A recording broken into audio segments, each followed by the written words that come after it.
Mark సువార్త 12వ అధ్యాయము 6వ లేఖనంకి వెళ్ళి 11వ లేఖనం వరకు మనం చదువుకొని ప్రార్థన చేసుకున్నాం.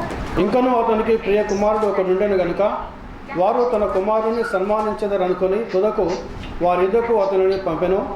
అయితే ఆ కాపులు ఇతడు వారసుడు, ఇతన్ని చంపుదాము రండి, అప్పుడు స్వాస్థ్యము మన దగునని తమలో తాము చెప్పుకొని అతనిని పట్టుకొని చంపి ద్రాక్ష తోట వెలుపల పారవేసిరి.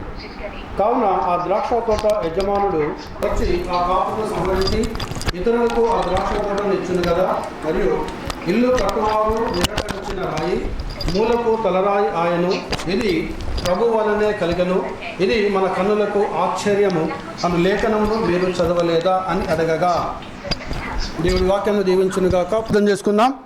మా తండ్రి నీకు వందనాలు చెల్లిస్తున్నాం నాయన. కృపగల మా దేవ నీకు స్తోత్రములు చెల్లించుకుంటున్నాం. మహోన్నతుడా, సర్వోన్నతుడా, పరిశుద్ధుడా, నిత్య నివాసైన మా పరమ తండ్రి నీ గణనామాన్ని బట్టి ప్రభా నీకు ఎల్లేని వందనములు చెల్లించుకుంటున్నాం. అతి ప్రాముఖ్యమైన అంశంలోకి మేము వెళుతుండగా ఇంతవరకు నాయన పాటల చేత నీ పరిశుద్ధ నామాన్ని స్తుతించాము, మయపరచాము, గణపరచాము. మా స్తుతుల సింహాసనమందు ఆసీనుడవైన మా తండ్రి నిన్ను మా మొదలుకి ఆహ్వానిస్తున్నాం ప్రభా. మీరు మా మొదలుకి దిగిరండి, మీ సన్నిధిని మీ ప్రసన్నతను ప్రభా మా మధ్యలో కుమరించండి నాయన. చదవబడిన లేఖనము నీది, నీ లేఖనం ద్వారా నీ బిడ్డలతో నువ్వు మాట్లాడండి.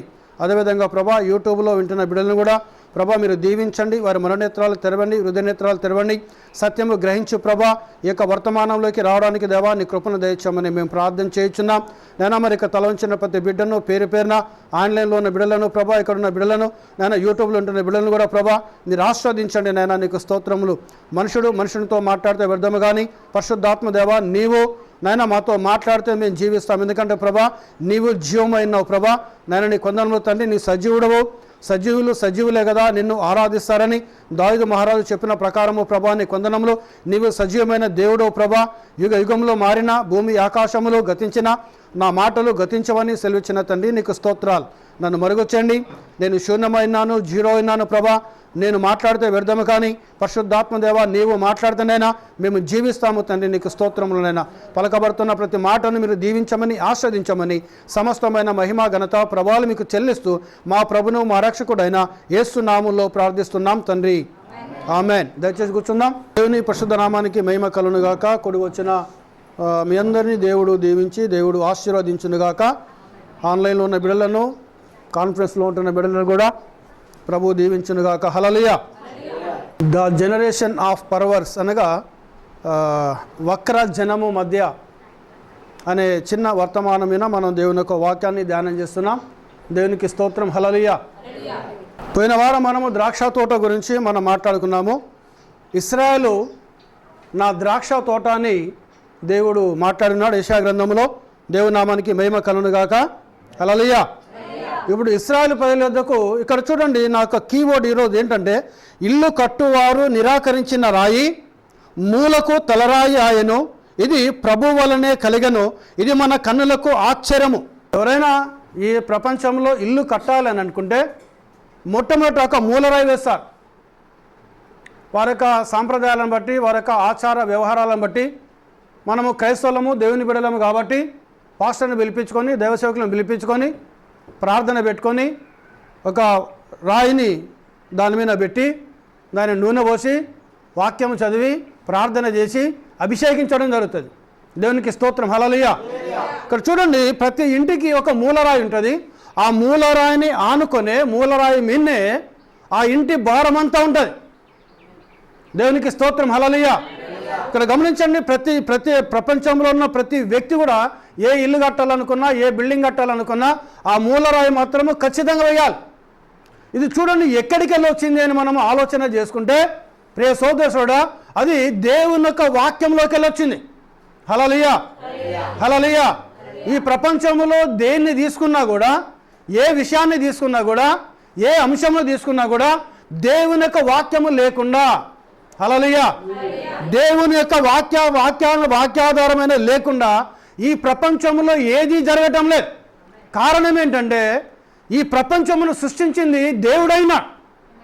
ఈరోజు క్రైస్తవులు ఏ దేవునైతే ఆరాధిస్తున్నారో, క్రైస్తవులు ఏ దేవునైతే మేయపరుస్తున్నారో, క్రైస్తవులు ఏ దేవునైతే కలిగి ఉన్నారో, క్రైస్తవులు ఏ దేవునైతే స్తుతియాగం చెల్లిస్తున్నారో ఆ దేవుడు ఈ సమస్త సృష్టికి సృష్టికర్త అయినాడు. దేవునికి స్తోత్రం. హల్లెలూయా, హల్లెలూయా. కొత్త నిబంధన గ్రంథంలోకి వచ్చేసరికి దేవుడు శరీరధారయ్యాడు. శరీరధారయ్యాడు. పాత నిబంధన గ్రంథంలోకి వచ్చేసరికి దేవుడు ఆత్మస్వరూపిగా ఉన్నాడు. ఆయా కాలాలలో ఆది కాండంలో మనం చూస్తే దేవుడు ఆత్మస్వరూపిగా ఉన్నాడు.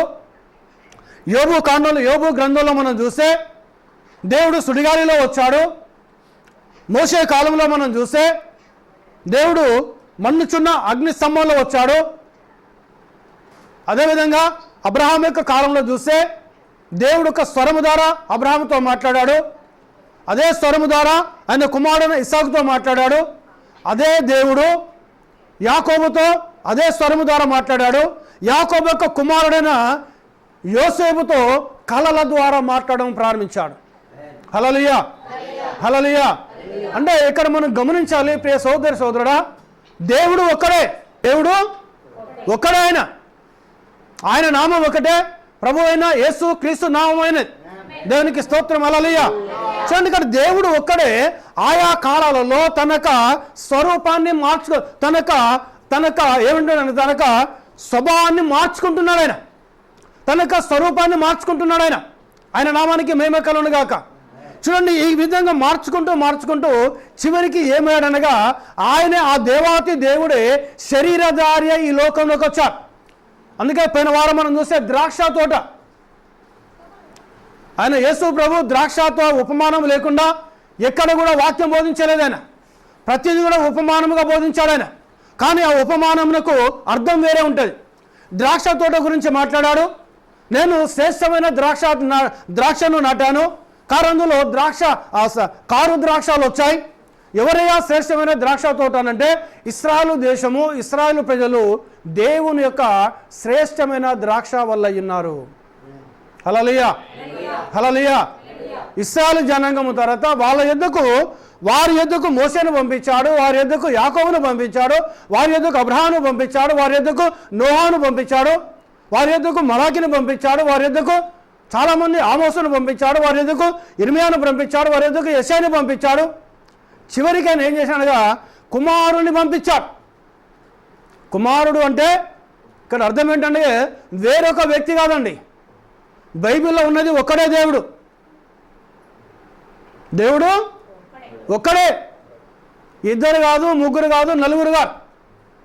దేవుని కృపను బట్టి నేను డినామినేషన్లో ఉన్నప్పుడు అక్కడ పోయినప్పుడు త్రియేక దేవుడు అని చెప్తే, ముగ్గురు దేవుళ్ళు అని చెప్తే నాకు సందేహం వచ్చి, మరి త్రియేక దేవుడు ఎలా అవుతాడు అని ఏ పాస్టర్ని పోయి అడిగినా, ఏ దైవ సేవకుని పోయి అడిగినా వాళ్ళందరూ త్రియేక దేవుడు అది చాలా పెద్ద మర్మం అని చెప్తున్నారు వాళ్ళు.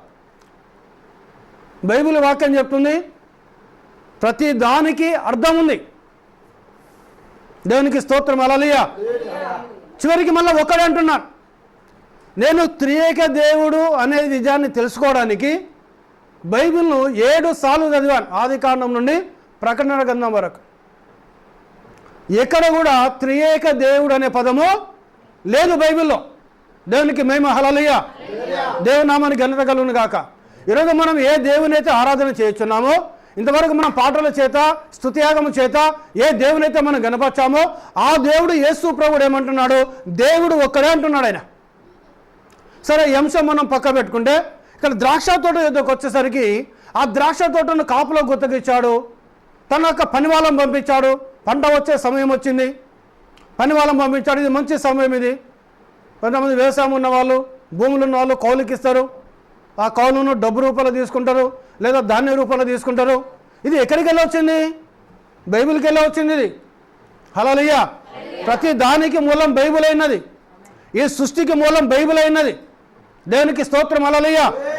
ఈరోజు మనం ఏం చేస్తాం, చాలామంది కౌలుదారులు హైదరాబాద్ ఉంటారు, వరంగల్ ఉంటారు, పల్లెటూరులో భూములు కనుక్కుంటారు, దాన్ని కౌలుకిస్తారు. ఇది సీజన్. ఇప్పుడు ఏం చేస్తారు, మాకు రావాల్సిన పంట మాకు ఇవ్వు బాబా అని అడుగుతారు. ఇక్కడ దేవుడు కూడా ద్రాక్ష తోటను కాపులో గుర్తుకిచ్చాడు. ఆయన ఇచ్చి నా పంట నా భాగమునే రావాలని తన పని వాళ్ళని పంపించాడు. ఏం చేశారు? చంపేశారు వాళ్ళని. చివరికి నా కుమారుణ్ణి, నాకున్నది ఒకే ఒక కుమారుడు, ఈ కుమారుని పంపితే ఈ కుమారుని గణపరుస్తారు కావచ్చు, ఈ కుమారుడినన్నా మహిమపరుస్తారుగా వస్తాననుకున్నాడు. కానీ ఆ కాపుల వాళ్ళను కనీసం వాళ్ళనన్నా చంపారు. కానీ ఇక్కడ ఈ కుమారుని ఏం చేశానుగా చిత్రహింసలు పెట్టి చంపారు. మరి ఎవరు చంపేళ్ళు వీళ్ళు? అన్యులు కాదు, రోమిలు కాదు, గలతీలు కాదు, గ్రీసు దేశస్తులు కాదు, భారతదేశ ప్రజలు కాదు, అమెరికా దేశస్తులు కాదు. ప్రపంచంలో ఏ దేశంలో ఉన్న ఏ జనాంగం కూడా యేసు ప్రభువున ఒక రాయి వేయలేదు, ఒక కొడా దెబ్బ కొట్టలేదు ఆయనను. కానీ ఎవరు కొట్టారు? ఎవరండి? ఆయనను ఎవరి ఎద్దకైతే ఆయన వచ్చాడో, ఏ జనాంగం అయితే ఏ జనాంగంలోకెళ్ళైతే రక్షణ రావాలో, ఏ జనాంగంలోకైతే నీతి వాక్యములు ఇచ్చాడో, ఏ జనాంగంకైతే ధర్మశాస్త్రం ఇచ్చాడో, ఏ జనాంగం దగ్గరికైతే తనకు అమూల్యమైన ప్రవక్తలను పంపించాడో వారు ఎవరనగా అబ్రహాము, ఇస్సాకు, యాకోబుల సంతానమైన ఇశ్రాయేలు ప్రజలు ఆయన ఏం చేశారంటే చిత్రహింసలు పెట్టి ఆయనను భూమికి ఆకాశానికి మధ్యలో సిలువ వేశారు. దేవునికి స్తోత్రం. హల్లెలూయా, హల్లెలూయా. భూమికి ఆకాశాన్ని మధ్యలో సిలువ వేశారు. ఆయన వాళ్ళని ద్వేషించలేదు. ఏం చేశాడు ఆయనను కొడాలతో కొట్టి సిలువ మోసుకొని పోతా ఉంటే ఆ స్త్రీలందరూ కూడా ఏడుస్తున్నారు. అయ్యో ఈయన నీతిమంతుడినే, మా కుమార్తె దెయ్యం పడితే బాగు చేశాడు, మా కుమారుని బాగు చేశాడు, మా భర్తను బాగు చేశాడు, నా భార్యను బాగు చేశాడు, మా తల్లిని బాగు చేశాడు, మా మా మా నాన్నను బాగు చేశాడు, మా స్నేహితులను బాగు చేశాడు, మా పని వాళ్ళని బాగు చేశాడని వాళ్ళు ఆయన చేసిన అద్భుతాలను, ఆయన చేసిన మహత్కార్యములను వారు తలపోసు ఏడవడము ప్రారంభించారు వారు. అప్పుడు ప్రభు వాళ్ళని చూసి, అమ్మలారా మీరు నా కోసం కాదు ఏడ్చేది, మీరు మీ పిల్లల కోసం ఏడవండి అన్నాడు ఆయన. హల్లెలూయా, హల్లెలూయా. దేవునికి స్తోత్రం కలుగును గాక. మీరు మీ పిల్లల కోసం ఏడవండి అన్నారు. తీసుకొని పోయారు గొల్గొతా కొండ మీద, భూమికి ఆకాశానికి మధ్యలో సిలువ వేశారు. అప్పుడు కూడా ఏమంటున్నాడో, తండ్రి వీరేమి చేయుచున్నారో వీరు ఎరుగరు గనక వీరిని క్షమించు. హల్లెలూయా, హల్లెలూయా. చూడండి ఇక్కడ ఆయన ఎవరైనారు? ఆయన ఒక మానవ మాత్రుడు. ఆ మాట మాట్లాడగలడా? ఒక మానవ మాత్రుడు తల నుండి అరికాల నుండి తల వరకు 39 కొరడా దెబ్బలు, ఆ కొరడాలు కూడా గాలపు ముళ్ళు. ఇప్పుడు చేపలు పడతాం చూడండి, తెలుసా చేపలు పట్టేది గాలం ఎట్లుంటుంది? ఆ గాల ముళ్ళు గట్టి ఆయనను కొడితే ఆయన శరీరము ముక్కలు ముక్కలుగా యెరూషలేములో పడిపోయింది ఆయన శరీరం. దేవునికి స్తోత్రం. హల్లెలూయా. అది మామూలు చిన్న ముళ్ళు మనకు గుర్తుతేనే మన పానం ఎంతో తలడిల్లుతుంది మనది. అంతేనాన్ని వాస్తవమే కదా? తలకు ముళ్ళ కిరీటం పెట్టి సుత్తలతో కొట్టారు ఆయనను, తలకెళ్ళి రక్తమంతా కారుతున్నది. ఊదా రంగు వస్త్రం వేసి ముఖం మీద ఉమ్మి వేశారు. ఊదా రంగు వస్త్రం వేసి ఆయన ముఖమును గుద్దారు. నిన్ను గుద్దిన నువ్వు దేవుని కదా, నువ్వు దేవుని కుమారుడు కదా, నువ్వు ప్రవక్త కదా, నువ్వు హృదయరహస్యాలు బయలుపరుస్తావు కదా అని ఎగతాళి చేయడం ప్రారంభించారు ఆయన. నిన్ను ఇప్పుడు గుద్దినవాడు ఎవడో చూయించు. మౌనంగా ఉన్నాడు ఆయన. ప్రవక్త బ్రదర్ బ్రాహ్మణం అంటాడు తెలుసా అండి, లుకింగ్ అంటూ జీసస్ అనే వర్తమానంలో ఆయన ఎందుకు మౌనంగా ఉన్నాడు అనంటే, ఈరోజు తన పెళ్లి కుమార్తె కోసం ఆయన మౌనంగా ఉన్నాడు. హల్లెలూయా. తన బిడ్డల కోసం మౌనంగా ఉన్నాడు, తన సంతానం కోసం మౌనంగా ఉన్నాడు, తన కుమారుల కోసము తన కుమార్తెల కోసం ఆయన మౌనంగా ఉన్నాడు. దేవునికి స్తోత్రం. హల్లెలూయా. ఆయన ఒక్క మాట కూడా మాట్లాడేది ఆయన. ఎవరైనా చెప్పగలరా? తండ్రి వీరు ఏం చేస్తున్నారో వీరు ఎరుగరు. వీరు వాస్తవానికి మూలరాయి వాళ్ళకు ఉండాలి. అవునా కదా? వాస్తవమే కదా? వాళ్ళ దగ్గరికి వచ్చారు మూలరాయి, వాళ్ళు వేసుకోవాలి మూలరాయి. వేసుకొని దాని మీద ప్రవక్తలు అపోస్తలు కట్టిన దాని మీద వారికి ఆత్మీయ జీవితాన్ని నిర్మించుకోవాలి వారు. కానీ ఏం చేశారు? మూలరాయిని తిరస్కరించారు వారు. ఇప్పుడు ఇక్కడ ఎవరి మూలరాయి అనగా ప్రభు అయిన యేసు క్రీస్తు అయినాడు ఆయన. హల్లెలూయా, హల్లెలూయా. చూడండి ఇక్కడ యజమానుడు తనకు ప్రియమైన కుమారుని పంపిస్తే ఆ కుమారుని భయంకరంగా హింసించారు. అప్పుడు ఏం చేశాడట ఆయన? ఆ యజమానుడు వచ్చి నిశ్చయముగా వారికి తీర్పు తీర్చును కదా అన్నాడు ఆయన. ఎవరి యజమానుడు? దేవుడు అయినాడు. హల్లెలూయా, హల్లెలూయా. ఆ దేవుడే ఎవరండి? ఆ దేవుడే శరీరము ధరించుకొని లోకానికి వచ్చాడు ఆయన. చాలామంది ఇప్పుడు ఏమనుకుంటారు అని అంటే, చూడండి ఆయన దేవత్వంలో రెండొక దేవుడు అనుకుంటారు. అవునండి? కానీ కాదండి, ఆయన దేవత్వంలో రెండో వ్యక్తి కాదు ఆయన. దైవత్వంలో మూడో వ్యక్తి కాదు ఆయన. ఒక మానవునికి సాధ్యమవుతాయా? సృష్టిని తన అదుపులో పెట్టుకోవడము మానవునికి సాధ్యమా? ఒక మరణమును జయించడం మానవునికి సాధ్యమా? సమాధులకు వెళ్ళి తిరిగి లేవడము ఒక మానవునికి సాధ్యమా? ఈ ప్రవక్తలంతా కూడా మానవులు, వీళ్ళు. దేవునికి స్తోత్రం, హల్లెలూయా. ఈ ప్రవక్తలంతా ఎవరండి? మానవులు వారు. కాబట్టి అది వాళ్ళకి సాధ్యం కాలే. కానీ ఎవరొచ్చారనే ఒక మాట చూడండి. అపోస్తలుడైన పౌలు హెబ్రీయులకు రాసిన పత్రిక 2వ అధ్యాయము 14వ లేఖనకి చదవండి. ఎందుకు రావాల్సి వచ్చింది ఆయన? వాక్యంను జాగ్రత్తగా వినండి ప్రియ సోదరుడా. ఈ పత్రిక అపోస్తలుడైన పౌలు 2వ అధ్యాయము 14వ లేఖనకి చదవండి. కాబట్టి ఆ పిల్లలు రక్త మాంసములు గలవారైనందున ఆ ప్రకారమే మరణము యొక్క బలము గలవానిని అనగా అపవాదిని దేని ద్వారా? మరణము ద్వారా నశింపజేయుటకు జీవిత కాలమంతయు మరణ భయము చేత దాస్యమునకు లోబడిన వారిని విడిపించుటకును ఆయన కూడా రక్త మాంసములలో పాలివాడు ఆయన. హల్లెలూయా. ఇక్కడ యేసు క్రీస్తు అని చెప్తలేడు అపోస్తలుడైన పౌలు. గమనించాలా మీరు? అవునండి. యేసు క్రీస్తు అని పేరు ఉంది అక్కడ? రాయలేదు ఆయన. ఎందుకు రాయలేదు మరి ఆయన? కారణం ఏంటి? ఆయన దేవుడు వచ్చి నువ్వు యేసు క్రీస్తు అని పేరు అక్కడ రాయొద్దని చెప్పిండా? కానీ ఏం రాశాడు ఆయన? ఆయన దేవత్వంలో ఏ విధంగా ఉన్నాడు ఆయన? ఎందుకు ఆయన రక్తమాంసం ధరించుకోవాలి? ఎందుకు ఈ భూమిన మానవ రూపంలో రావాలైన అనేది చాలా క్లుప్తంగా, చాలా స్పష్టంగా అపోస్తలుడైన పౌలులో ఉన్న పరిశుద్ధాత్మ దేవుడు రాశాడు అక్కడ. హల్లెలూయా, హల్లెలూయా. అపోస్తలుడైన పౌలు కాదు రాసింది అది. ఎవరు రాశారండి? ఆయనలో ఉన్న పరిశుద్ధాత్మ దేవుడు. దేవునికి మహిమ. హల్లెలూయా. అపోస్తలుడైన పౌలులో ఉన్న పరిశుద్ధాత్మ దేవుడు రాసిన మాటలు అవి. అంతేనా? అవునా కదా? అందుకే ఆయన కూడా రక్తాన్ని మాంసాన్ని ధరించుకొని ఈ లోకమునకు దిగి వచ్చాడాయన. ఇప్పుడు ఎవరైనా ఎందుకు వచ్చాడాయన? మరణాన్ని జయించడానికి, మరణ భయములో ఉన్న వారిని విడిపించడానికి, మరణానికి సాతానుగానికి బానిసత్వముగా ఉన్నవారిని అనగా దాసత్వములో ఉన్నవారిని విడిపించడానికి ఆయన కూడా రక్తమును మాంసమును ధరించుకొని ఈ లోకానికి దిగి వచ్చాడు. ఎవరు ఆయన? దేవుడు కాదా? దేవుడా కాదా? దేవుడు కాదండి ఆయన? హల్లెలూయా, హల్లెలూయా. ఆయన ఎవరన్నా? ఆయన దేవుడైనా, ఆయన దేవుడైనా.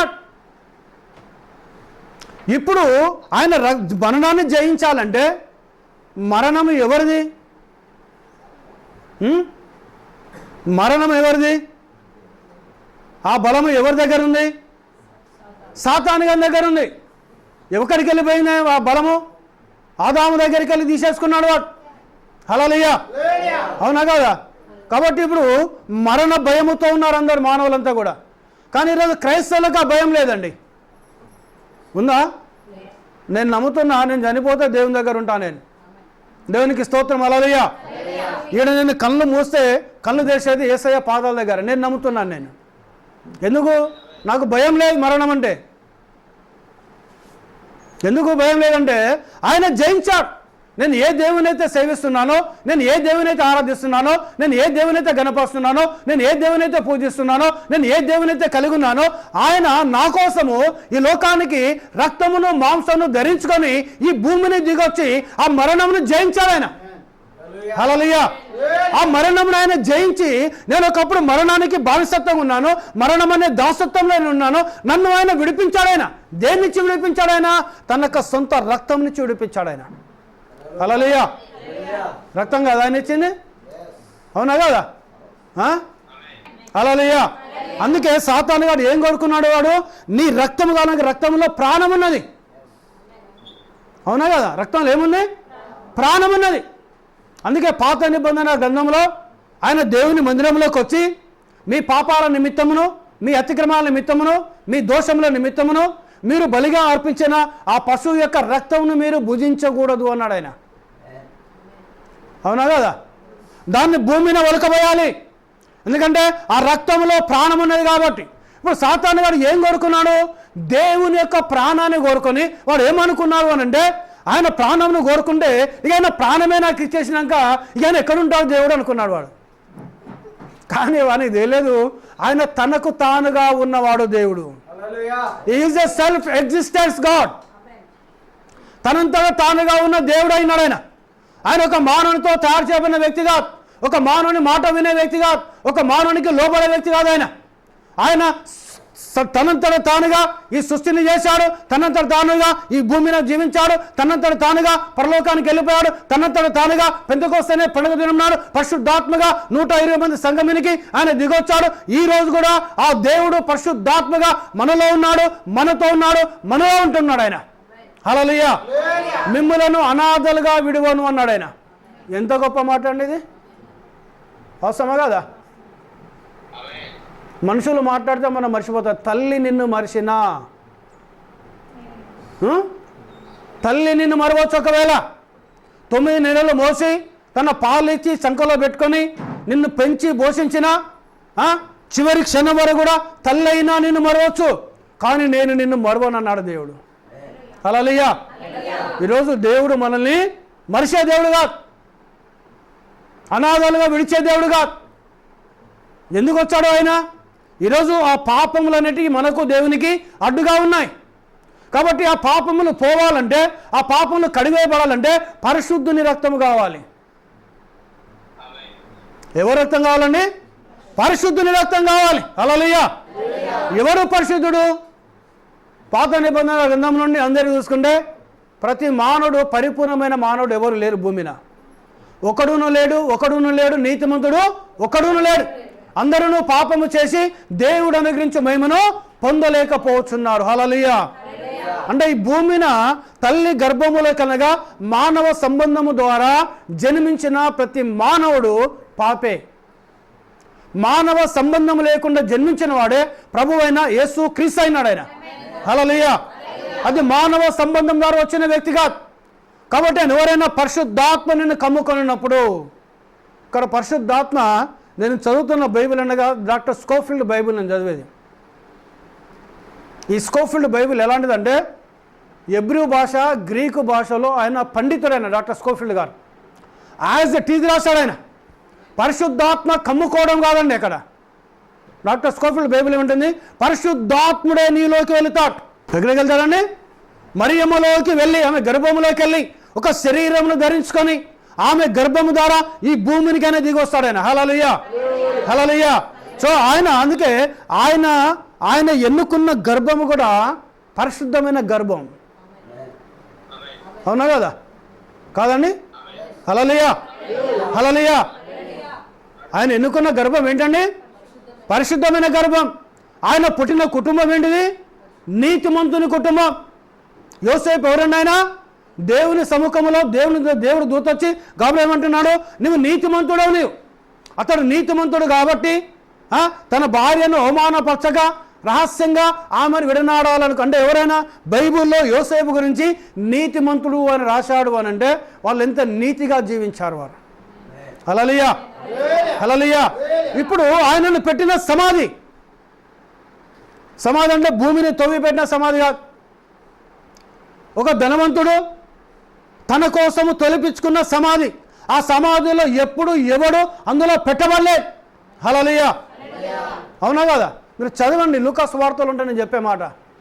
ఆయన ధనవంతుడు తొలిపించుకున్న సమాధి, తన కొరకు తొలిపించుకున్న సమాధిలో తీసుకొని వెళ్ళి యేసేకు పెట్టాడు.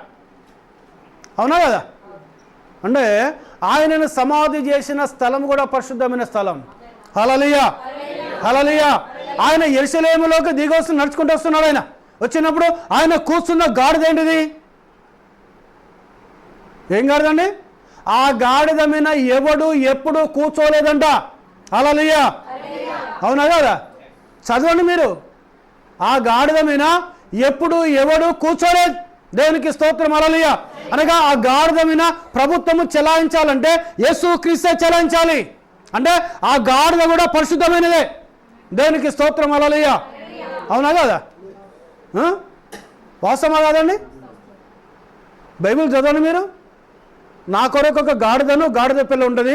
ఆ గాడిద పిల్ల మీద ఎప్పుడు ఎవడు కూర్చోలేదు అని యేసు ప్రభు చెప్తున్నాడు. అంటే ఎవడు కూర్చోలేదు అని అంటే ఎలాంటి మురికి బట్టలు దాని మీద వేయలేదు. గాడిద మీద. గాడిద కూడా పరిశుద్ధమైనది. హల్లెలూయా. ఆయన గర్భంలో ఉన్నది గర్భము పరిశుద్ధమైనది. ఆయన నడిచొచ్చిన గాడిద పరిశుద్ధమైనది. ఆయన పుట్టిన ఇంట్లో పరిశుద్ధమైనది. ఆయన సమాధిలో పెట్టిన సమాధి పరిశుద్ధమైనది. ఎవరైనా పరిశుద్ధుడా కాదా? ఆయన ఎవరండి? ఈయన పరిశుద్ధుడు కాదా? మరి ఎవరు పరిశుద్ధుడు? యెషయా గ్రంథంలో ఏమంటున్నాడు? సెరాపులు కెరూబులు సైన్యములకు అధిపతి యెహోవా పరిశుద్ధుడు పరిశుద్ధుడు పరిశుద్ధుడు అని ఆగక నిత్యము ఆయనను స్తుతిగానం చేస్తున్నారు. అంటే ఇప్పుడు ఎవరు ఈ పరిశుద్ధుడు?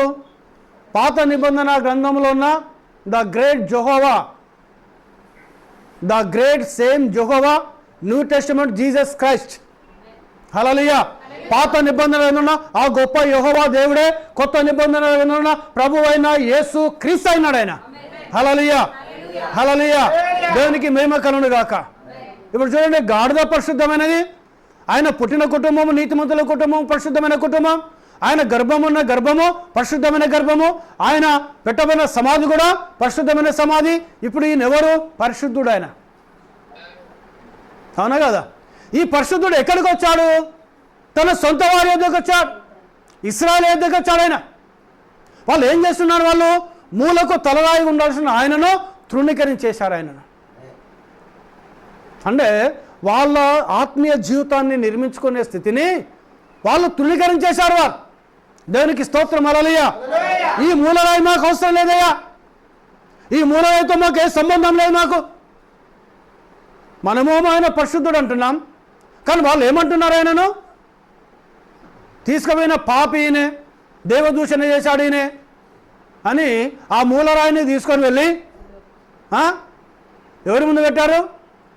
పొంతి పిలాతు ముందు పెట్టారు. ఆయన ఏమన్నా తప్పు దొరకబట్టిండా? ఆయన ఏమని చేతులకు రాత్రి కలబడ్డది ఆయన భార్యకు. ఏమని కలబడ్డది? ఆ నీతిమంతుని జోలికి పోయినవా జాగ్రత్త అని చెప్పింది భార్య. హల్లెలూయా. భయం వచ్చేసింది ఆయనకు. ప్రవక్త బ్రదర్ బ్రాహ్మణ్ అంటాడు, ఆమె ప్రార్థన పర్రాలు, ఆమె ఈయన కాదు. హల్లెలూయా. ఈయన కాదండి, కానీ ఆమె ప్రార్థన చేసే ఆమె. దేవుడు ఎవరితో మాట్లాడతాడైనా? ప్రార్థనా పరులతో మాట్లాడతాడైనా. హల్లెలూయా. ఆయనకు లోపడే వారితో మాట్లాడతాడైనా. దేవునికి స్తోత్రం కలుగును గాక. నాకు కరెక్ట్ లేఖనం తెలియదు, నా ప్రవక్త కోర్సు తెలియదు, కానీ నేను చెప్తున్నా, నేను ఆమె కూడా ప్రార్థన పరురాలు కావచ్చు మేబీ. దేవునికి స్తోత్రం. హల్లెలూయా. నువ్వు చూస్తానే, ఆమె గురించి చూస్తానే. ఈయన వచ్చి ఏం చేశాడు? ఈయన చేతులు ఈ నీతిమంతుని యొక్క రక్తము నా మీదను నా కుటుంబం మీదను నా పిల్లల మీదను ఉండకుండును గాక అని వాళ్ళందరి ముందు వచ్చి చేతులు అడుకొని ఏమన్నాడు? మరణమునకు సంబంధించిన ఏ ఒక్క నేరం కూడా ఈయనలో లేదయ్యా. హల్లెలూయా. అంత రోమా అధిపతే, రోమా దేశాన్ని పరిపాలించే అధిపతే అన్ని రకాలుగా ఆయనను చూసే ఒక్క నేరం అనేది ఆయనలో లేదు. మరి ఎవరైనా ఎందుకు ఆయన మూలరాయిగా వచ్చాడు ఆయన? హల్లెలూయా. ఆత్మీయ జీవితాన్ని వాళ్ళు ఇల్లు కట్టుకోవాలి, ఒక దేవాలయం కట్టుకోవాలి వాళ్ళు. అందుకే సొలొమోను అసలు వాస్తవానికి దావీదు కట్టాలనుకున్నాడు ఆయన. దేవదారు కర్ర మీద చేసిన మంచం మీద నేను పడుకుంటున్నా ప్రభా, నా దేవుని మందసము గొర్రె చర్మముల మధ్యలో ఉన్నది, నా దేవునికి ఒక ఆలయము కట్టేంత వరకు గుడి కాదు. ఏంటిదండి ఆయన కట్టింది గుడి కాదు, ఆలయము, దేవుని ఆలయం. హల్లెలూయా. హల్లెలూయా. ఆయన కట్టింది ప్రార్థన ఆలయం, ప్రార్థనా మందిరం. హల్లెలూయా. దేవునికి మహిమ కలుగును గాక. గుడి కాదు, గుడికి వేరే అర్థం ఉంటుంది, ఆలయానికి వేరే అర్థం ఉంటుంది, దేవుని ప్రార్థన మందిరానికి వేరే అర్థం ఉంటుంది. దేవునికి స్తోత్రం. హల్లెలూయా. ఆయన అనుకున్నాడు, ఆయన అనుకొని ఏం చేశాడుగా, నేను కట్టేంత వరకు కూడా ఈ దేవదారు కర్రతో చేయబడిన ఈ మంచం మీద పడుకోనని నేల మీద పడుకున్నాడండి ఆయన. ఆయన వచ్చి దేవుడు వచ్చేయమన్నాడు. ఆ రాత్రే వచ్చేసాడు. ఆయనకు ఆలోచన వచ్చింది, నాతాననే ప్రవక్తను పిలిపించుకున్నాడు ఆయన.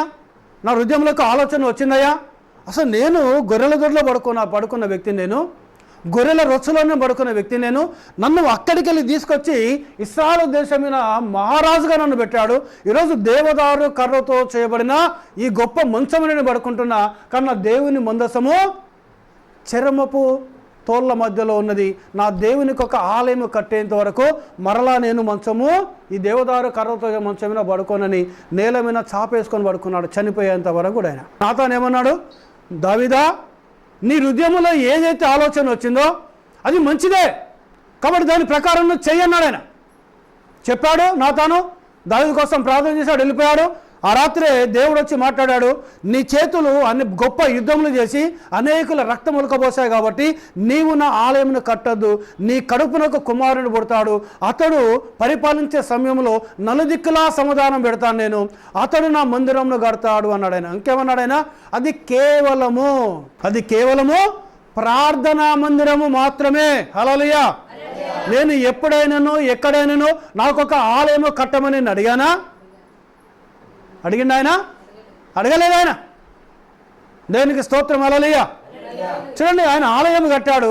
ఆ ఆలయమును చూసి ఆయన ఆలయం పక్కన నడుచుకుంటూ పోతున్నాడు ఆయన శిష్యులు, ప్రభా ఈ ఆలయం చూసావా, సొలొమోను కట్టించిన ఈ ఆలయము ఎంత సుందరంగా ఉంది ప్రభా అని అన్నారు. ఏమన్నాడు ప్రభు, మీరు ఈ ఆలయంను చూసి ఇంత సుందరంగా ఉన్నదని అంటున్నారే, 3 దినములలో దీన్ని పడగొట్టి లేపుతానన్నాడు ఆయన. హల్లెలూయా. వాళ్ళు ఏమనుకున్నారు, ఇంత పెద్ద రాళ్లను ఈయన ఒక్కడు ఎట్లా పడగొడతాడు, ఎట్లా లేపుతాడు, మళ్ళీ లేపి ఎట్లా కడతాడని లిటరల్గా వాళ్ళు ఆలోచిస్తున్నారు. కానీ ఆయన ఏం చెప్తున్నాడు, ఆయన తన దేహం అనే ఆలయం. హల్లెలూయా. హల్లెలూయా. తన దేహం అనే ఆలయం గురించి ఆయన మాట్లాడిండు. ఆయన 3 దినములు దాన్ని పడగొట్టి 3 దినములు దాన్ని నేను లేపుతానన్నాడు. మా తండ్రి వచ్చి లేపుతాడన్నాడు ఆయన, యెహోవా దేవుడు వచ్చి లేపుతాడన్నాడు ఆయన, లేదంటే ఒక సేవకుడు వచ్చి ప్రార్థన చేసి యేసు నామములో లెమ్మని చెప్తే లేస్తానన్నాడు ఆయన. ఎక్కడ చెప్పిండా అండి బైబిల్లో? అందుకే ఆయన మూలకు తలరాయి, is the corner stone still. ఇప్పటికి కూడా ఆయన మూలకు తలరాయి ఆయన. హల్లెలూయా. హల్లెలూయా. చూడండి, ఆయన చెప్పాడు, ఆయన చెప్పి దాన్ని బట్టి తీసుకొచ్చారు వాళ్ళు. ఇగో మేము మా సొలొమోను మా పితరుడు మా సొలొమోను కట్టించిన ఆ దేవాలయంను పడగొడతానన్నాడు, ఇది దేవదూషణ చేశాడని దీన్ని పట్టుకొని వచ్చి ఆయన ముందు చెప్పారు. దాని మీద విచారణ చేస్తే కూడా సాక్ష్యం దొరకలేదు ఆయనకు. దొరికిందా? దొరకలేదు.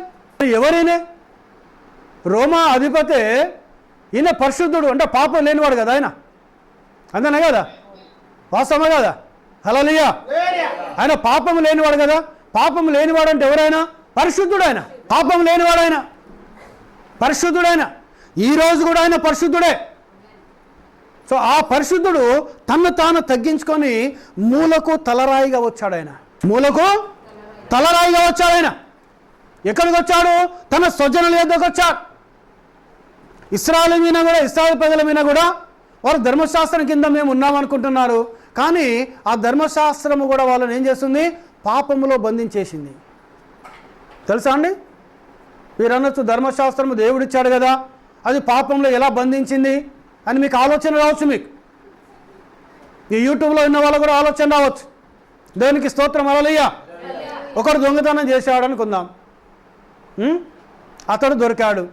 ధర్మశాస్త్రం ఏం చెప్తుంది? గ్రామ పెద్దల దగ్గరికి తీసుకొచ్చి పలానా ఇంట్లో ఇతడు దొంగతనం చేస్తుండగా మేము దొరకపట్టామని, అవునా, తీసుకొచ్చి ఏం చేయాలి? రాళ్లతో కొట్టి అతన్ని చంపాలి. ఓకే, ఇక్కడ చేసిన వాడు నేరస్తుడా కాదా? అవునా కదా?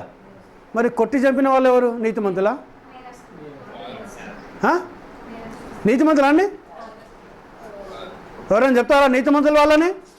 అందుకే వ్యభిచారంలో పట్టుకొచ్చిన స్త్రీ మీద ఈయన ఒక రాయి తీసుకొని కొట్టలేదు. ఆయన కొట్టినా? ఒకవేళ ఆయన కొట్టేది ఉంటే నువ్వు రాయితో ఆమెను కొట్టినావు కదా, ఈ నేరం చేసావు కదా నువ్వని ఆయన మీద నేరం పెట్టేవాళ్ళు. ఇప్పుడు ఈ దొంగతనం చేసిన వ్యక్తి నేరస్తులే, ఈయన రాళ్ళతో కొట్టి చంపిన వాళ్ళు కూడా నేరస్తులే. ఎక్కడ ప్రేమ ఎక్కడుంది? ఉన్నదా? ఉన్నదా అండి? అందుకే ఆ యువకుడు వచ్చి ఏమంటున్నాడు, ప్రభా నాకు నిత్య జీవము కావాలి ప్రభా, నేను ఏం చేయాలి ప్రభా అని అడిగాడు ఆయన. ఒక దగ్గర యువకుడు అన్నాడు, ఒక దగ్గర ధనవంతుడు. అవునా కదా, వాస్తవమా కదా? ఏమన్నాడు యేసు ప్రభును, సద్బోధకుడా నిత్య జీవము పొందడానికి నేను ఏం చేయాలి అని అన్నాడు ఆయన.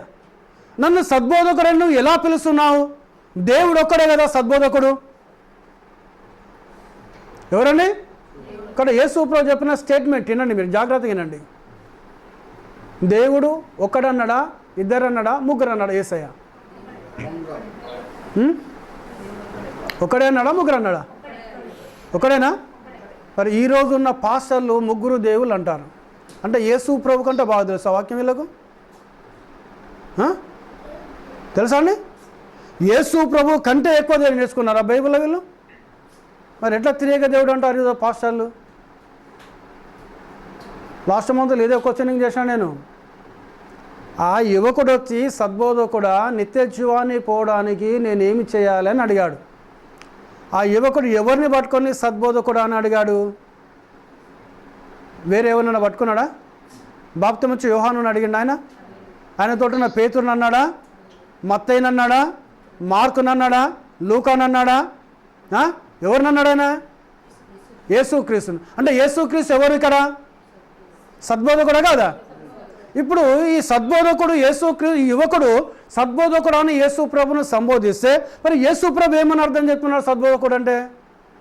దేవుడు ఒక్కడే కదా సద్బోధకుడు, ఏ మనిషి సద్బోధకుడు కాదు. అంతేనా? ఇప్పుడు అక్కడ అర్థం ఏంటి? ఇప్పుడు ఎవరు దేవుడుగా? ఎవరైనా దేవుడు అర్థం చేసుకోవాలా మనం. ఇప్పుడు ఎవరు దేవుడు? ఎవరు? ఈ యువకుడు చెప్పిందేమో యేసయ్యను పట్టుకొని సద్బోధకుడు అన్నాడు. ఆ సద్బోధకుడు ఎవరయ్యా అని యేసయ్య ఏమంటున్నాడు? యెహోవా దేవుడు సద్బోధకుడు అన్నాడా? నా తండ్రి సద్బోధకుడు అన్నాడా? అన్నాడని. అందుకే వాక్యం జాగ్రత్తగా వినాలి, జాగ్రత్తగా చదవాలి వాక్యం, దేవుని వాక్యం. ఏమన్నాడు ఆయన? దేవుడు ఒక్కడే కదా సద్బోధకుడు. హల్లెలూయా, హల్లెలూయా. ఇప్పుడు ఎవరు దేవుడు? ఎవరు దేవుడు? ఎవరు ఇప్పుడు? ఈ యువకుడు ఎవరినైతే సద్బోధకుడు అన్నాడో ఆ వ్యక్తి ప్రభువైన యేసుక్రీస్తు. ఇప్పుడు రెండు అర్థాలు ఇక్కడ. దేవుడు ఒక్కడే అని అంటున్నాడు ఆయన. అవునా కదా? అంతేనా? ఒకవేళ ఈయన చెప్పొచ్చు, ఈయన ఏమని, నైసియా ఆలోచన సభ అనేది వస్తుంది 325వ శతాబ్దంలో. కాన్స్టాంటిన్ ఒక చక్రవర్తి వచ్చి ద కౌన్సిల్ ఆఫ్ నైసియా ఆలోచన సభ పెట్టి త్రియేక దేవుడిని ప్రతిపాదిస్తాడు. కాబట్టి నేను కాన్స్టాంటిన్ ఒక చక్రవర్తి నోటిలోకి వెళ్ళి ఉండి నేను త్రియేక దేవుణ్ణి అని 325వ శతాబ్దంలో క్రీస్తు శకం నేను మాట్లాడతాను నేను, కాబట్టి అప్పుడు వచ్చి నువ్వు నన్ను సద్బోధకుడా అని పిలువన్నాడు ఆయన. మీరు గూగుల్లో కొట్టండి, అందరి స్మార్ట్ ఫోన్లలో గూగుల్ ఉన్నాయి కదా, ఉన్నదా లేదా? అక్కడ కొట్టండి మీరు ఏమని, what is the council of Nicaea, where is the form, where was the form Trinity God. మీరు యూట్యూబ్లో అది గూగుల్లో కొట్టి చూడండి, డాటా మొత్తం వస్తుంది మీకు. ఎవరు పెట్టినట్టు? అది క్రీస్తు శకము 325వ శతాబ్దంలో కాన్స్టాంటిన్ అనే ఒక చక్రవర్తి రోమీలను, ఆయన రోమీడు, ఆయన ఎవరని? రోమీడు పరిపాలించారా లేదా? సర్వ మానవుల యొక్క జనసంఖ్య రాయించడానికి అని లూకాసు వార్త 2వ అధ్యాయంలో ఉన్నది. యోసేపు కూడా తనకు ప్రదానం చేయబడిన మరియ గర్భవతైన మరియను తన పుట్టిన ఊరైనా ఎక్కడ తీసుకెళ్తున్నాడు? బెత్లెహేముకి వెళ్తున్నాడు. అక్కడ ఎక్కడ రాసుకోవడానికి? ప్రజా సంఖ్యలో రాసుకోవడానికి. హల్లెలూయా. ఇక నెక్స్ట్ మంత్ అంతా కూడా సెలబ్రేషన్స్, క్రిస్మస్ సెలబ్రేషన్స్ మొత్తం. జోజో లాలి, జోజో లాలి, బాలయేసు అని పాటలు పాడుతూ అంటారు. ఇది ఎక్కడికి వెళ్ళి వచ్చిందండి? అక్కడికి వెళ్ళి వచ్చింది. అది మీరు చూడాలి మీరు. అది మరి ఏసే చెప్పొచ్చు కదా, ఆ యువకుని చెప్పొచ్చు కదా, బాబు ఇక్కడ త్రియేక దేవుడు అని రాయి బాబు అని రాయించాలి కదా ఆయన. మరి ఎందుకు రాయించలేదు ఆయన? యూట్యూబ్లో వినేవాళ్ళు కూడా అర్థం చేసుకోవాలి దేవుని యొక్క వాక్యాన్ని. దేవునికి స్తోత్రం. హల్లెలూయా, హల్లెలూయా. యూట్యూబ్ ఉన్నంత వరకు ఈరోజు వాక్యం ఉంటుంది అక్కడ. దేవునికి మహిమ కలుగును గాక, దేవుని నామానికి ఘనత కలుగును గాక. సో మనందరికీ తెలుసు, మనం నమ్ముతున్నాం దేవుడు ఒక్కడే అని. కానీ యూట్యూబ్లో వినేవాళ్ళు కూడా కొంతమంది నమ్మని వాళ్ళు వింటున్నారు యూట్యూబ్లో. దేవునికి స్తోత్రం, హల్లెలూయా. వాళ్ళకి అర్థం కావాలని చెప్తున్నాను నేను. మీ కంప్యూటర్లో చూడండి, గూగుల్లోకి వెళ్ళి సెర్చ్ చేయండి మీరు. Where was the form Trinity అనేది కొట్టండి, అందులో వస్తే ట్రినిటీ గురించి మొత్తం వచ్చేస్తుంది అందులో. దేవునికి మహిమ, హల్లెలూయా. ఇప్పుడు చూడండి, ఇక్కడ ఆయన చెప్పొచ్చు. ఆయన ఇప్పుడు దేవుడు ఎవరు? ఇండైరెక్ట్గా దేవుడు ఎవరని చెప్తున్నాడు? యేసు ప్రభు, అంతేనా కదా? నీకు ధర్మశాస్త్రం తెలుసు కదా బాబు అన్నాడు. నేను బాల్యమికెళ్ళి ఇవన్నీ పాటిస్తున్నా ప్రభు అన్నాడు ఆయన. ఎప్పటికెళ్ళి? చిన్నప్పటికి వెళ్ళి ఎత్తన్నాడు. మరి ఏం లేదు ఆయనకు? ఏం లేదు ఆయనకు? మరి ధర్మశాస్త్రం తీసుకొచ్చింది ఎవరు? మోషే కదా, అవునా కదా? దేవుని స్తోత్రం, హల్లెలూయా. ధర్మశాస్త్రం తీసుకొచ్చింది ఎవరు? మోషే. ఎక్కడికి వెళ్ళేవాడు ధర్మశాస్త్రము? సినాయి కొండ మీదకి అగ్నిస్తంభంలో దేవుడు దిగొచ్చి ఆ అగ్నిస్తంభంలోకి వెళ్ళి మోషేని పిలిచి 40 దినములు 40 రాత్రులు దేవుడు చెబుతా ఉంటే మోషే ధర్మశాస్త్రం రాశాడు ఆయన. వాస్తవమా కాదు అది? హల్లెలూయా, హల్లెలూయా. మరి ఆ అగ్నిస్తంభములోకి వెళ్ళి వచ్చిన ధర్మశాస్త్రములోనే ఆ ధర్మశాస్త్రంను పాటిస్తున్న ఈ యువకునికే నిత్య జీవము లేదు అని అంటే ఈరోజు నీకు నాకు ఎక్కడ దొరుకుతుంది నిత్య జీవం? ఆయనంతా నీతిమంతులు అమ్మనం. బాల్యముకెళ్ళి అబద్ధ సాక్ష్యం చెప్పలేదు, బాల్యముకెళ్ళి వ్యభిచారం చేయలేదు, బాల్యముకెళ్ళి విగ్రహారం చేయలేదు, బాల్యముకెళ్ళి 10 ఆజ్ఞలు తూచా తప్పకుండా పాటిస్తున్నాడు ఆయన. ఆయన ఇచ్చిన స్టేట్మెంటే, యేసు ప్రభు దగ్గరికి వచ్చి ఆయన చెప్పిన స్టేట్మెంటే అది. హల్లెలూయా. మీరు చదవండి, మత్తయి సువార్తలు ఉంటుంది, మార్క్స్ వార్తలు ఉంటుంది, లూకా సువార్తలు ఉంటుంది. బాల్యముకెళ్ళి ఆయన చేస్తున్నాను ప్రభా. అమ్మ యేసు ప్రభు ఏమన్నాడు? నీకొకటి కొదవగా ఉన్నది బాబు అన్నాడు ఆయన. అంతేనా? ఏమన్నాడు ఆయన? నువ్వు పోయి 24 గంటలు ప్రార్థన చేసుకోబో అన్నాడా? 40 దినంలో గమాలియల్ దగ్గర పోయి నువ్వు వాక్యం నేర్చుకోబాబు అని చెప్పిండు ఆయన. యేసయ్య ఏం చెప్పిండు ఆయన? నీకు కలిగినది అమ్మి బీదలకు పంచిపెట్టి నువ్వు వచ్చి నన్ను వెంబడించి. ఈ బీదలను ప్రేమించడం అనేది ఏంటిది క్రియ? ఇది ప్రేమ, అవునా కదా? హల్లెలూయా. వాస్తవమా కదా? ఇప్పుడు దొంగతనం చేసే వ్యక్తిని పట్టుకొచ్చి పెట్టారు. మోసే ధర్మశాస్త్రం చెప్పింది బాబు, పడవ రాళ్ళు తీసుకొని పల్ల కొట్టేశారు, చంపేశారు ఆయన. ఆడ ప్రేమ ఎక్కడుంది? ఉన్నదా? ప్రేమ ఉందా? దేవుని స్తోత్రం, హల్లెలూయా. ద సేమ్ సిచ్యువేషన్ ఏసే దగ్గర తీసుకొచ్చారు వ్యభిచారంలో పట్టిన స్త్రీని. మనం మోసే చెప్తున్నాడు ప్రభా మోసే చెప్పాడు కదా, మన ధర్మశాస్త్రం చెప్తుంది కదా, ఇగో మేము వ్యభిచారం చేస్తున్నాం, మేము దొరకబట్టాం, మరి రాళ్ళతో కొట్టి చంపమని చెప్తున్నారు, మరి నువ్వేం చెప్తావు అని అడిగారు. ఏం చెప్పిండు యేసయ్య? రాయి తీసుకొని కొట్టండి, అందులో కొట్టి చంపేయండి అన్నాడు ఆయన. అన్నాడా అండి? ఏమన్నాడు? మీలో పాపము చెయ్యని వాడు మొదట రాయి తీసుకొని ఆమెను కొట్టండి అన్నాడు ఆయన. సో ఈ వాక్యాన్ని మనము బ్యాలెన్స్గా చేసుకుంటే అక్కడ రాళ్ళతో కొట్టిన వాళ్ళు కూడా పాపం చేసిన వాళ్ళే కదా, అవునా కదా? అవసరమా కదా? అందుకే ధర్మశాస్త్రం ఏది చేయలేకపోయిందో దాన్ని యేసు క్రీస్తు వచ్చి చేశాడని అపోస్తలుడైన పౌలు మాట్లాడుతున్నాడు. హల్లెలూయా. ఏమి లేకపోతుంది ధర్మశాస్త్రము? రాళ్లతో కొట్టి చంపు, కంటికి కన్ను పంటికి పన్ను, ధర్మశాస్త్రంలో ఉన్నది అది. హల్లెలూయా.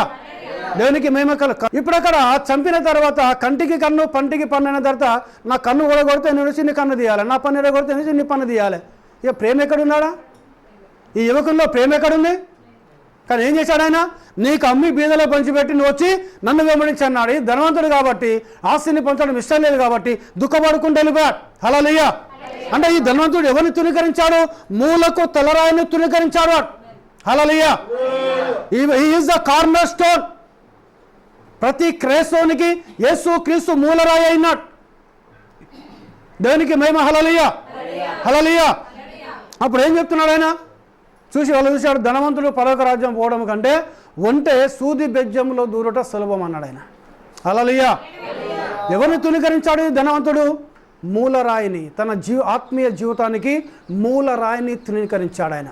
ఆ ధనవంతుడు మాత్రమే కాదు, ఈ ఇశ్రాయేలు ప్రజలంతా కూడా ఏం చేశారు? ఆయనను ఇతన్ని అప్పగించి ఇతన్ని మరణానికి పంపించండి. మరి నా జన్మదినం, ఆయన ఎవరిది? పిలాతుది జన్మదినం. నా జన్మదినం నాడు ఒక ఖైదీని విడుదల చేయడం ఆనవాయితీ.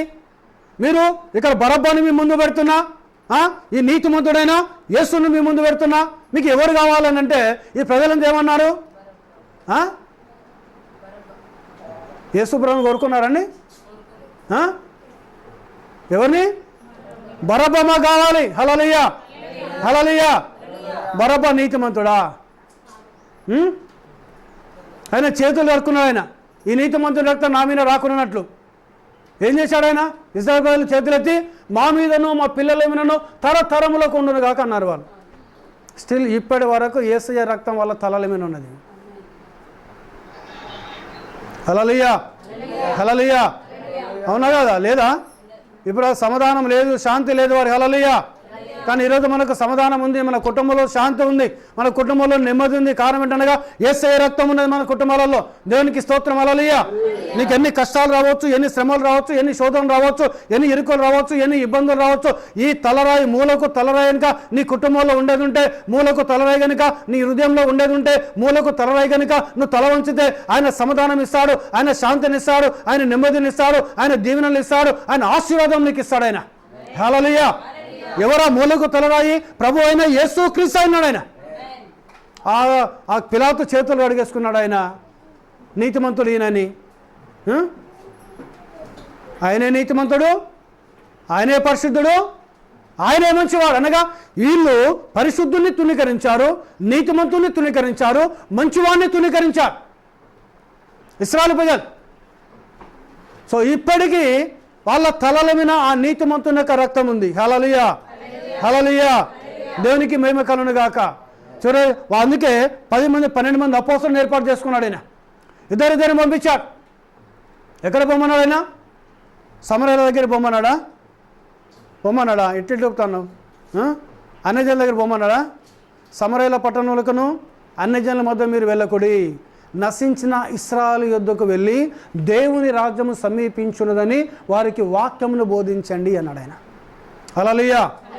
వాళ్ళు పోయి చెప్పారు. వాళ్ళ తర్వాత ఈయన మరణము చేయించి, సమాధిని చేయించి, నరకమును చేయించి, సాతానుగాన్ని చేయించి, వాడిని తలని చిత్తగొట్టి ఆయన తిరిగి లేచిన తర్వాత 120 మంది ఆ మేడగదిలో ఉన్న వాళ్ళ మీద దిగొచ్చాడు. అందులో 12 మంది అపోస్తలులు ఉన్నారు. వాళ్ళ మీద దిగొచ్చాడు. అందులో అపోస్తలులు వెళ్ళి సువార్తను ప్రకటించడం ప్రారంభించారు వారు. అదే క్రమంలో పౌలు కూడా వెళ్ళాడు. పౌలుకి ఏమిచ్చాడు ఆజ్ఞ? పౌలును ఎందుకు ఏర్పాటు చేసి చాలాసార్లు అని చెప్పాను నేను. చీకటిలో ఉన్న వారిని వెలుగులోకి నడిపించడానికి, మరణములో ఉన్న వారిని జీవములోకి నడిపించడానికి, సాతాను గాని బంధకంలో ఉన్న వారిని దేవుని వైపు తిప్పడానికి నేను నీకు కనబడి ఉన్నాను అన్నాడు ఆయన. ఓకే, అవునా కదా? హల్లెలూయా. అపోస్తలుల కార్యము 26వ అధ్యాయం ఉంటే నేను చెప్పిన లేఖనం.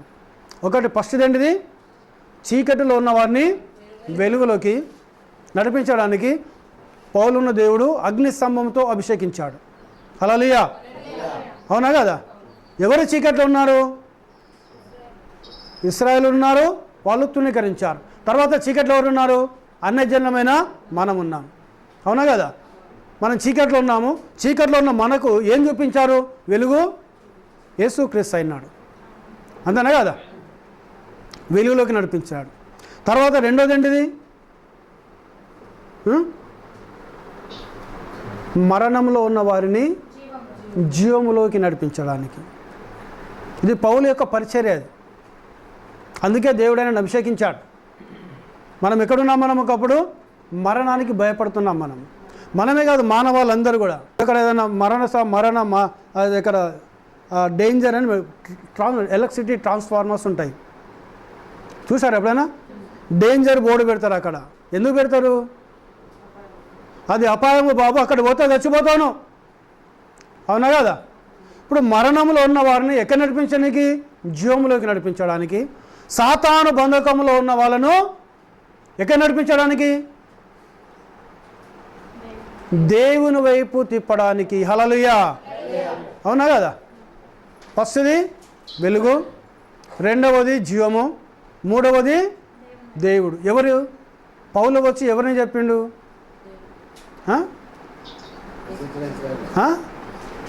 పౌలు వచ్చి అపోస్తుడైన పౌలు ఆయన మారిన వెంటనే అననీయ చేత ప్రభువైన యేసు క్రీస్తు నామములో బాప్తిజము దమస్కు పట్టణంలో నదిలో తీసుకొని వచ్చి తన ఇంటికి వచ్చి ధర్మశాస్త్రమును ప్రవక్తల లేఖనములను తీసుకొని చేతిలో పట్టుకొని ఎక్కడికి వెళ్ళిండు ఆయన? యెరూషలేములోకి వెళ్ళిండా? యెరూషలేములోకి ఎక్కడికి వెళ్ళాడు ఆయన?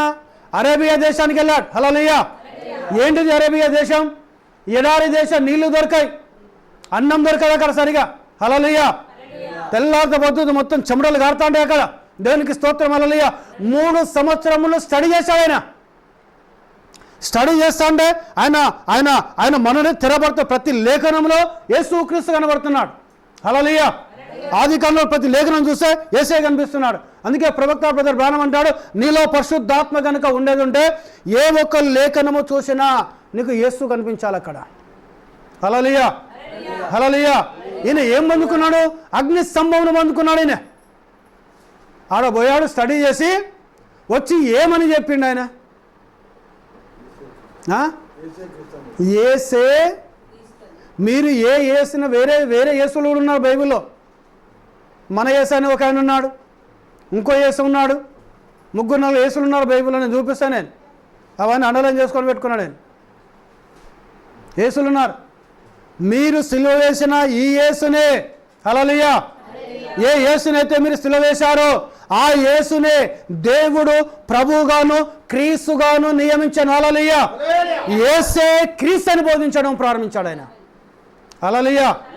ఇప్పుడు యేసుకు క్రీస్తుకున్న తేడా ఏంటిది? యేసు శరీరధారి అయిన మానవుడు, క్రీస్తు అభిషేకించబడిన దేవుడు అయినాడు ఆయన. అంతేనా కదా? ఇప్పుడు రెండు యేసు అని ఇక్కడ క్రీస్తు అని చెప్తున్నాడు అపోస్తలుడైన పౌలు అని అంటే మళ్ళీ ఎవరికి చెప్తున్నాడు ఆయన? ఇశ్రాయేలు ప్రజలకే చెప్పాడు ఆయన. అవునా కదా? ఎవరు చెప్పిండు ఆయన? ఇశ్రాయేలు ప్రజలే చెప్పాడు. ఎందుకు ఇశ్రాయేలు ప్రజలే చెప్పాడు? వారే కదా ఆయన నమ్మంది, ఇజ్రాయేలే కదా నమ్మంది ఆయన. దేవునికి స్తోత్రం. హల్లెలూయా. మీరు సిలువ వేసిన ఈ యేసునే దేవుడు ప్రభువుగాను క్రీస్తుగాను నియమించారని చెప్పి యేసే క్రీస్తు అని బోధించడం ప్రారంభించాడు. అంటే ఎవరి వైపు తిప్పిండు పౌలు? నా పాయింట్ అర్థం చేసుకున్నారా? సాతాను బంధకంలో ఉన్న వారిని దేవుని వైపు తిప్పి వారు పాప క్షమాపణ పొందడానికి నేను నిన్ను ఏర్పాటు చేసుకొని ఉన్నాను అన్నాడు ఆయన. అపోస్తలుల కార్యము 26వ అధ్యాయము 18వ లేఖనంలో ఉంటుంది. ఇదంతా నేను చెప్పిందంతా కూడా. నీవు హింసించుచున్న యేసును, నీవు నన్ను చూచున్న సంగతిని గూర్చియు నేను నీకు కనబడబోవు సంగతిని గూర్చియు నిన్ను పరిచారకునిగాను సాక్షినిగాను నియమించుటకై కనబడి ఉన్నాను. నీవు ఎవరు కనపడ్డారంట? ఎవరినైతే హింసించాడో యేసు కనబడ్డాడు. ఎట్లా కనబడ్డాడు ఆయన? సూర్య తేజస్సు కంటే మహా గొప్ప వెలుగులో వచ్చి కనిపించిండు ఆయన. ఈ మాట ఇక్కడ 13వ వాక్యంకి వెళ్ళి మీరు చదువుకుంటే, మీ నెలకి వెళ్ళి చదవండి మీరు. అపోస్తలుల కార్యం 26వ అధ్యాయం 13వ వాక్యంకి మీరు చదువుకుంటే అక్కడ అపోస్తలుడైన పౌలు అగ్రిప్ప రాజుకు సాక్ష్యం చెప్తున్నాడు ఆయన. చదవమ్మా. నీవు లేచి నీ పాదములు నిలుపుము, నేను ఈ ప్రజల వలనను అన్యజనుల వలనను హాని కలగకుండా నిన్ను కాపాడేదను. ఏ ప్రజల వల్ల? ఇశ్రాయేలు ప్రజల ద్వారా, అదేవిధంగా అన్యజనుల ద్వారా నీకు హాని కలగకుండా నేను నిన్ను కాపాడుతాను. హల్లెలూయా. హల్లెలూయా. వారు చీకటిలో నుండి వెలుగులోనికి, సాతాను అధికారము నుండి దేవుని వైపుకు తిరిగి నా యందలి విశ్వాసము చేత పాప క్షమాపణను పరిశుద్ధపరచబడిన వారిలో స్వాస్థ్యము పొందినట్లు వారి కన్నులు తెరచుటకై నేను నిన్ను వారి యొద్దకు పంపెదనని చెప్పాను. హల్లెలూయా. హల్లెలూయా. ఇప్పుడు సాతాను అధికారంలో ఉన్న వారిని విడిపించి ఎవరి వైపు చెప్పనీకి? దేవుని వైపు. అవునా? వాస్తవమే కదా? మరి ఈయన పౌలు చెప్పిన దేవుడు ఎవరు? పాయింట్ అర్థమవుతుందండి. పౌలు చెప్పిన దేవుడు ఎవరు? పౌలు ఎవరి గురించి చెప్పాడు వాక్యంను? హల్లెలూయా. హల్లెలూయా. పౌలు చెప్పిన సువార్త ఎవరి గురించి చెప్పాడు ఆయన? రోమా దేశానికి వెళ్ళాడు, ఎవరి గురించి చెప్పాడు? గలతీయ దేశం పట్టణానికి ఎవరి గురించి చెప్పాడు? ఎఫెసు పట్టణానికి వెళ్ళాడు, ఎవరి గురించి చెప్పాడు? కొరింథీ పట్టణానికి వెళ్ళాడు, ఎవరి గురించి చెప్పాడు?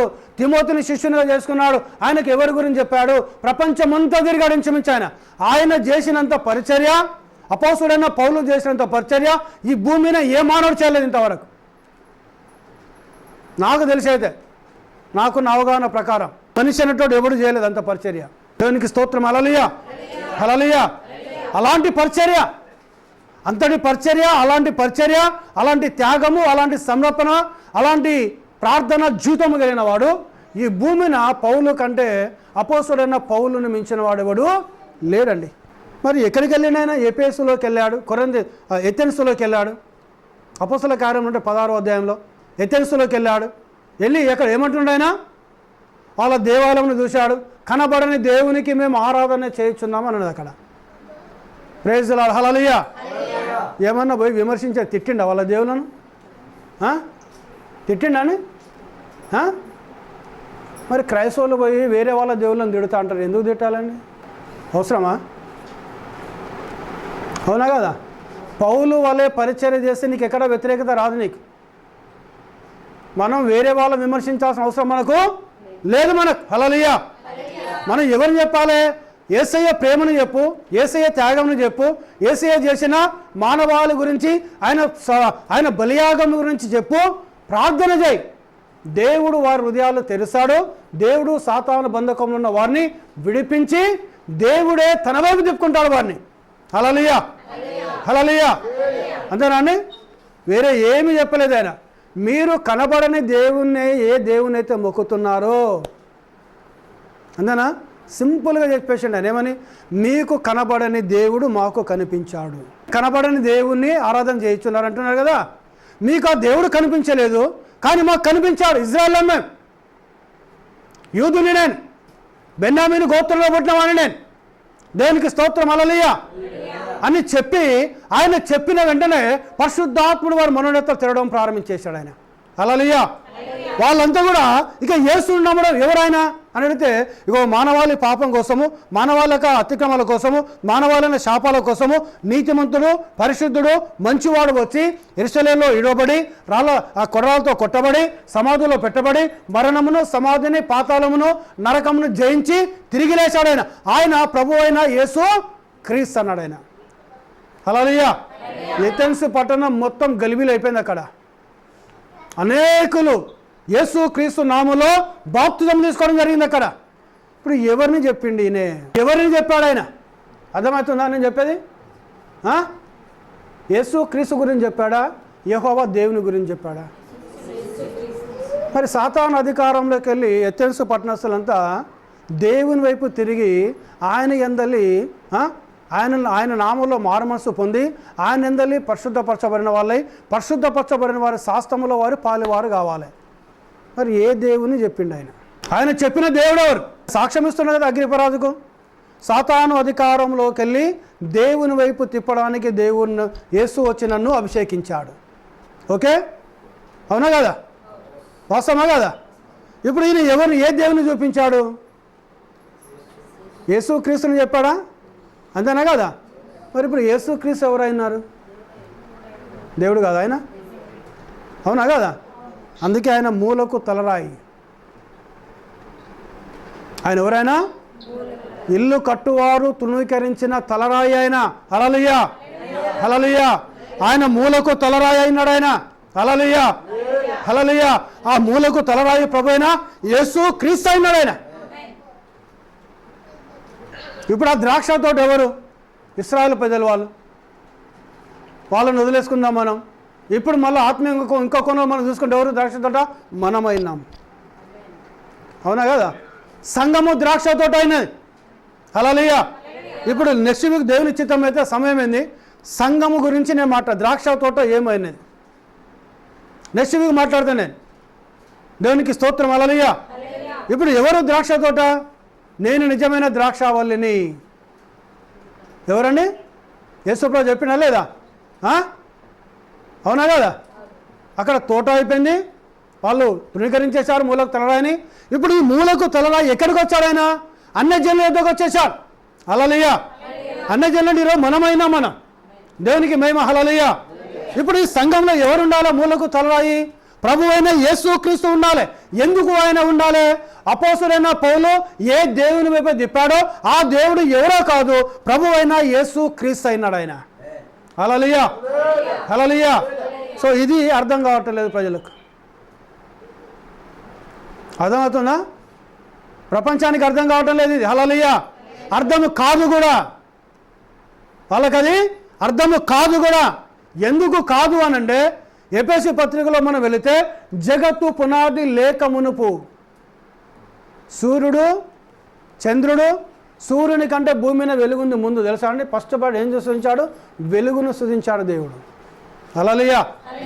అవునా కదా? Praise the lord. హల్లెలూయా. వెలుగును సృష్టించాడు ఆయన. వెలుగున్నది. తర్వాత 4వ దినము నాడు, 3వ దినమో 4వ దినమో మేబీ అక్కడ సూర్యుని చంద్రుని సృజించాడు ఆయన. పగటి నేయడానికి సూర్యుని, రాత్రి నేయడానికి చంద్రుని సృజించాడు ఆయన. దేవునికి మహిమ. హల్లెలూయా. దేవుని నామానికి ఘనత కలుగును గాక. ఇప్పుడు ఆ వెలుగు ఎవరైనారు లోకానికి? వెలుగు భూమి లేనప్పుడు, ఆకాశం లేనప్పుడు, సూర్యుడు లేనప్పుడు, చంద్రుడు లేనప్పుడు, పంచభూతములు లేనప్పుడు, అణువు అనేది లేనప్పుడు, అణువులో ఇంకా పరమాణువు అనేది లేనప్పుడు ఎవరున్నారు? ఉన్నాడా లేడు ఆయన? హల్లెలూయా. అందుకే ఆయన ఏమన్నాడు? అల్ఫాయు ఓమేగాయు నేనే, మొదటివాడను కడపటివాడను జీవించేవాడను మృతుడనైతిని కానీ ఇదిగో యుగ యుగములకు నేను సజీవుని. ఆయన మొదటివాడు, ఆయన కడపటివాడు. జగత్తు పునాది అనగా భూమి ఆకాశం లేనప్పుడు ఎవరైతే యేసు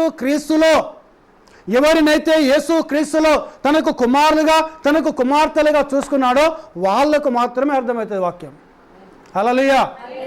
నువ్వు వాక్యం ఈ వర్తమానం నీకు అర్థం కావటం లేదు అని అంటే, ఈ వర్తమానం నమ్మటం లేదంటే నువ్వు డిసైడ్ చేసుకోవాలి ఏంటనగా, నేను జగత్తు పునాది వేయబడక మునుపు యేసు క్రీస్తులో నేను నువ్వు జగత్తు పునాది వేయబడకు నువ్వు యేసు క్రీస్తులో కనుక లేకపోతే ప్రియ సోదరుడా, నువ్వు వెళ్ళే స్థలము నిత్య జీవము కాదు.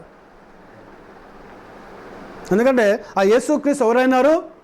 ఇల్లు కట్టువారు తృణీకరించిన మూలకు తలరాయి. హల్లెలూయా. హల్లెలూయా. ఈరోజు మన సంఘానికి మూలకు తలరాయి ప్రభుని యేసుక్రీస్తు ఉండాలి. నా ఆత్మీయ జీవితానికి మూలకు తలరాయి ప్రభుని యేసుక్రీస్తు ఉండాలి. ఒక కుటుంబానికి మూలకు తలరాయి ప్రభుని యేసుక్రీస్తు ఉండాలి. ఒక నిర్మాణానికి మూలకు తలరాయి కూడా ప్రభువైన యేసుక్రీస్తే. హల్లెలూయా. హల్లెలూయా. సో ఈరోజు మనం ఆరాధించిన దేవుడు, అపోస్తలుడైన పౌలు చెప్పిన ఆ దేవుడు ప్రభు అయిన యేసుక్రీస్తు అయినాడు. ఈ మాటలను ప్రభు దీవించి ఆశీర్వదించునుగాక. God bless you all. ప్రార్థన చేసుకుందాం ఒక మాట. అందరూ కూడా తలలు వంచండి. తలలు వంచి మీ చేతులు పైకెత్తండి. నేను ప్రార్థన చేస్తాను. దయగల మా తండ్రి, నీకు వందనాలు చెల్లిస్తున్నాం. కృపగల మా దేవా, నీకు స్తోత్రములు చెల్లిస్తున్నాం నాయన. మహోన్నతమైన మా తండ్రి, నీ వందనములు. ఇంతవరకు నైనా మీరు ఇచ్చిన వాక్యాన్ని బట్టి వందనాలు. 30దంతలుగా 60దంతలుగా 100దంతలుగా ప్రభా వాక్యంను దీవించండి నాయన. వాక్యం ఎంతమంది బిడ్డలు ఉంటున్నారో వారి సమస్యలకు వెళ్ళి, వారి వ్యాధులకు వెళ్ళి, వారి రోగంలోకి వెళ్ళి, వారి సాతాను బంధకంలోకి వెళ్ళి, అపవాది బంధకంలోకి వెళ్ళి ప్రభు అయిన యేసు క్రీస్తు నామములో వారికి విడుదల కలుగునుగాక. దేవా, వారిని దీవించు, వాక్యంను ఆస్వాదించు. వాక్యం ద్వారా వారి కుటుంబాలు వెలిగించబడాలి. వాక్యం ద్వారా వారి బతుకులు వెలిగించబడాలి. వాక్యం ద్వారా వారి నిత్య జీవానికి సిద్ధమయ్యేటట్టు మీరు సహాయం చేయమని, వాక్యంను దీవించి ఆస్వాదించమని మా ప్రభును మా రక్షకుడైన యేసు నామములో ప్రార్థిస్తున్నాం తండ్రి. ఆమేన్. మనందరం